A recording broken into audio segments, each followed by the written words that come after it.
Pokud máš svůj vlastní coaching nebo mentoring business a 90% svého času trávíš na kolech s klientama, děláš to úplně špatně. Tvoje priorita číslo 1 musí být definitivně tvorba obsahu na sociální sítě. Pokud to tak není, děláš obrovskou chybu a přicházíš o spoustu peněz. Většina lidí mi říká, že je to časově moc náročný a nedokážou být konzistentní a proto se na to po týdnu hned vykašlou. A já se jim upřímně vůbec nedivím. Pokud se na obsah díváš jako na náročnou věc, nikdy to pro tebe nemůže být dlouhodobě udržitelný. Musíš si ten proces zjednodušit a začít nad tím přemýšlet jako nad věcí, která je pro tebe jednoduchá. Já jsem se poslední 4 roky věnoval tvorbě obsahu a dostal jsem moje coaching podnikání na stovky tisíc měsíčně. Posouváme se a škálujeme z měsíce na měsíc a já věřím, že to je hlavně díky tomu, že mám ve věcech úplně jasný systém. Přesně vím, kdy se co děje a znám další krok, který má nastat. Jak uvnitř našeho programu, tak v získávání nových klientů, postbooking proces, uzavírání, onboarding.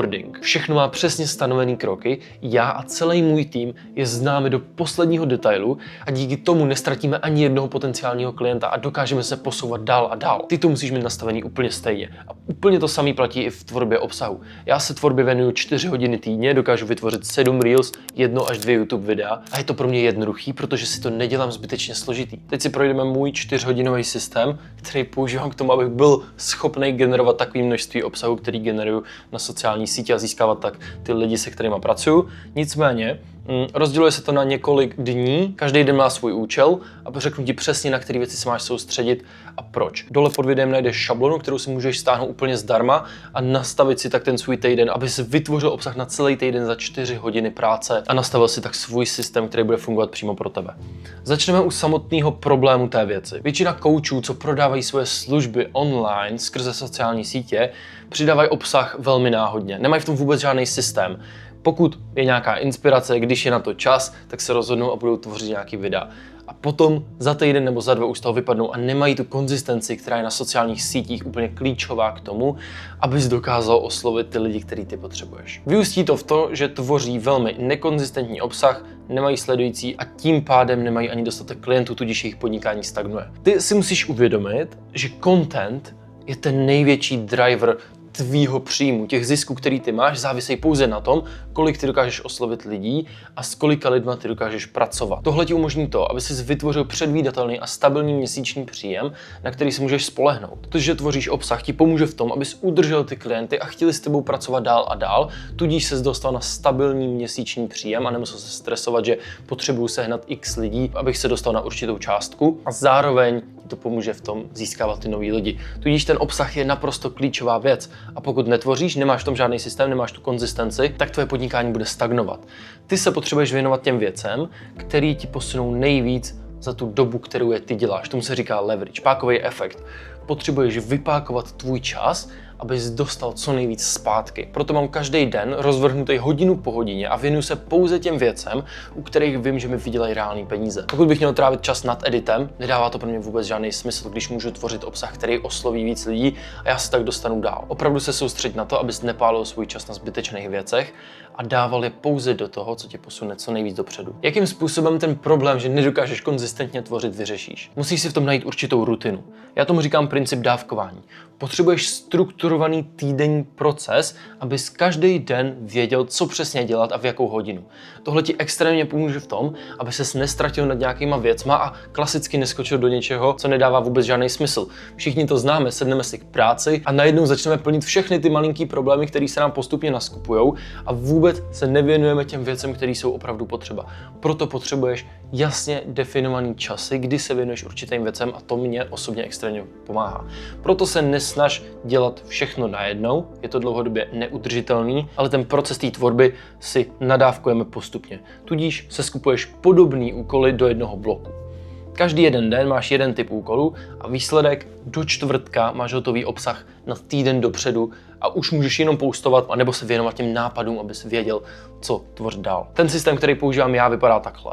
Pondělí se zaměřuju primárně na rešerši a nápady. Tudíž mám takový den, kdy se sednu a přemýšlím nad tím, co chci tvořit. Jakým způsobem generovat nápady. Existují 3 efektivní zdroje. Ten první je, že řešíš problémy tvého follower avatara. To je ten člověk, ke kterému ty mluvíš ve svém obsahu. Má určitý touhy, má určitý sny, má určitý strachy a problémy, které řeší na každodenní bázi.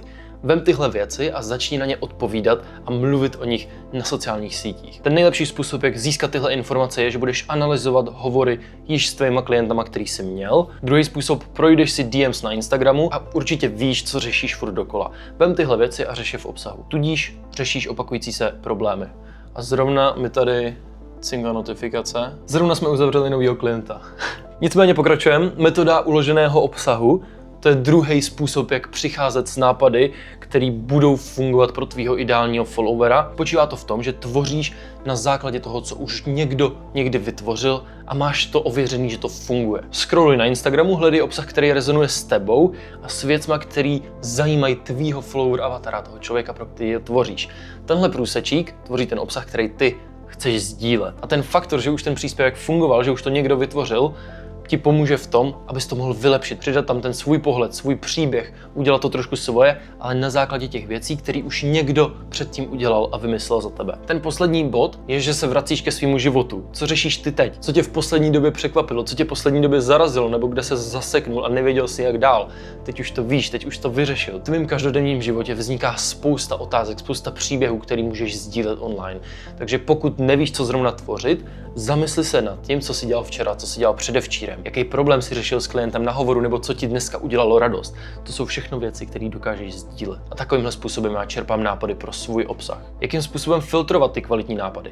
Je tady spousta lidí, co tvoří obsah, který je zaměnitelný. Potom spadnou do toho, že tvoří jenom proto, že musí a není za ani jedním videem žádný záměr.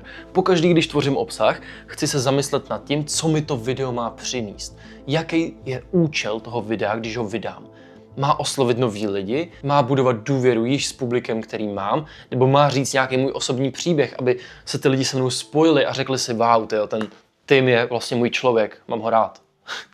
Něco takového. Proto se před každým videem ptám sám sebe, dokázal by to samé video natočit kdokoliv jiný? Pokud ano, nechci to dát ven, není to dostatečně moje a pouze nějakým způsobem napodobuju to, co už někde bylo vytvořeno. Ta druhá otázka, má to nějaký proof, že to funguje?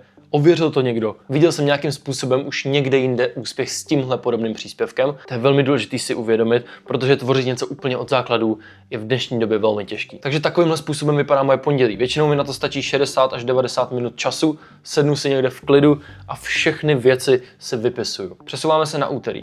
Najdu si 60 minut času a soustředím se primárně na strukturu těch videí. Což znamená, teď už mám nápady, vím, o čem chci mluvit, ale teď to přenést do té reality, jakým způsobem to video postavím, jak nad ním přemýšlím, jestli tady budu sedět, nebo budu stát někde venku, nebo se budu bavit s kamarádem.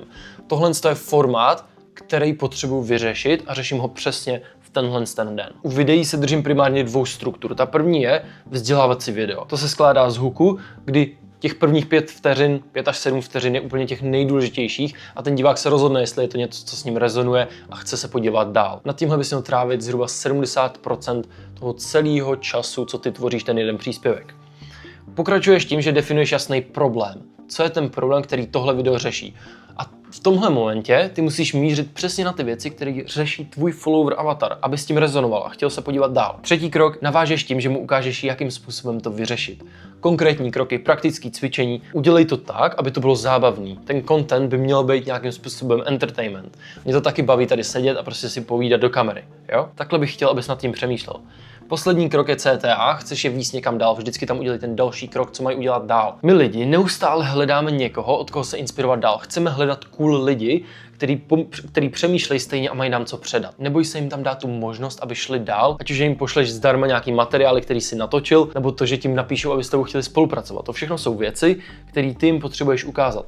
Oni na to sami nepřijdou. Ta druhá struktura je, že vyprávíš příběh. To je moje oblíbený. Tímhle způsobem si získáš mnohem větší důvěru a opravdu lojalitu v tom tvém publiku. Proto většina videí, příspěvků, co ode mě vidíte, jsou osobní. Jsou to moje autentické věci. Tahle struktura jako vždycky začíná hookem. Chceš vytvořit něco silného, nějakou transformaci ideálně. V tomhle případě šel jsem z 20 milionů views na pár tisíc a vydělávám víc než kdykoliv předtím. Jelikož je to kontroverzní věc, předtím jsem měl 20 milionů zhlédnutí, teď mám prostě pár tisíc měsíčně a vydělávám nejvíc, co jsem kdy vydělával. Ten člověk přirozeně chce vidět, jakože on nepotřebuje views, aby vydělával peníze, jo?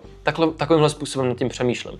Vždycky chceš vzbudit nějakou zvědavost, něco, co ty lidi chce posunout dál. Pokračuješ kontextem, chceš těm lidem vysvětlit, jakým způsobem se sem dostal. Před pár měsíci jsem tvořil pouze pro views a tak dále a tak dále. Myslel jsem si, že to je ta správná cesta, ale nebyla. Řeknu prostě, jak to funguje. Potom navazuje nějakým způsobem konflikt. Je to úplně stejně jako v pohádce. Měl jsem 80 000 followerů, ale nevydělal jsem vůbec nic. Byl jsem prostě úplně na dně. Takový to dno toho příběhu, kdy jsou všichni prostě, najednou to vypadá, že ta pohádka skončí špatně. Potom je ten zlomový bod. Uvědomil jsem si, že zhlédnutí nejsou peníze a to mě dostalo k tomu, že se nechci soustředit na views, ale soustředím se na oslovení diváků, kteří mi ty peníze jsou schopni vydělat. Takovýmhle způsobem postavíš video, který rezonuje se spoustou lidí a je autentický, přirozený a mělo by ti zabrat pár minut, protože jsi ten příběh prožil a stačí to jenom vyprávět na kameru. Jakým způsobem to video strukturovat tak, aby bylo autentický? Spousta lidí řeší to, že působí na kameru jako roboti a nejsou přirozený. Tenhle problém řeším úplně jednoduše. Pokud jsi Čech a mluvíš česky, proč by si měl psát skript slovo od slova, když dokážeš česky mluvit úplně přirozeně jako s kamarádama? Já si vždycky napíšu pár bodů, který v tom videu chci sdílet a mluvím o nich úplně přirozeně, tak jak nad tím zrovna teď přemýšlím. Proto si nepiš slovo od slova, napiš si pouze ty záchytné body a jednotlivý přechody mezi myšlenkama.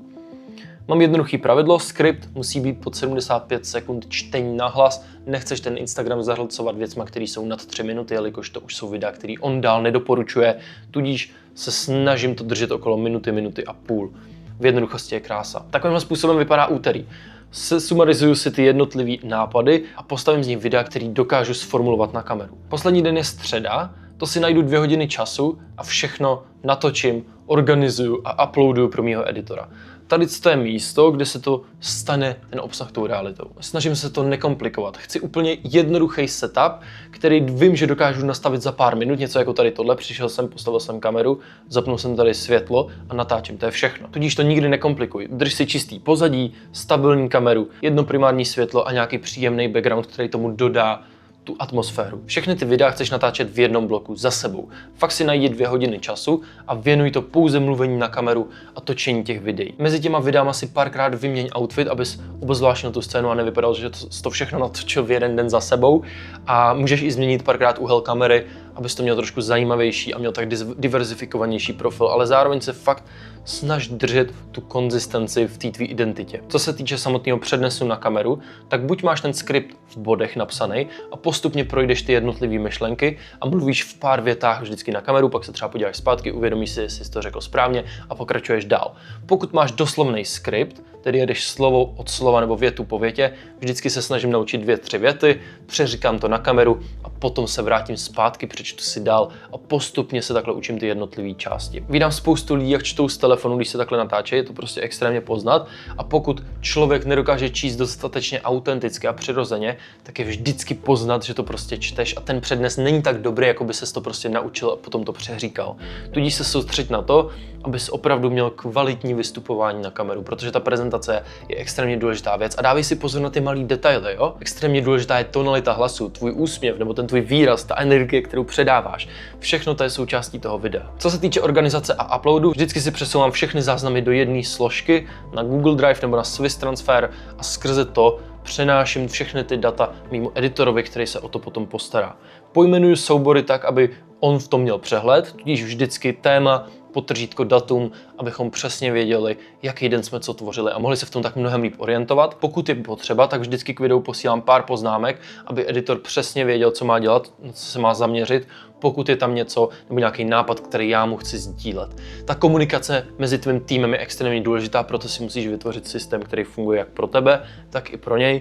Já doporučuji na přesouvání velkých souborů definitivně ten Swiss Transfer a co se týče těch poznámek, můžeš mu vždycky poslat v ten den sdílený dokument přes Docs, kde mu jednoduše vypíšeš pár věcí k těm konkrétním videím, jakým způsobem je má editovat, nebo jestli tam má přidat nějaký efekty, nebo třeba jakou hudbu bys tam chtěl a nějakým způsobem mu přidat tu inspiraci, aby se potom nestratil při tom samotném editu a té tvorbě.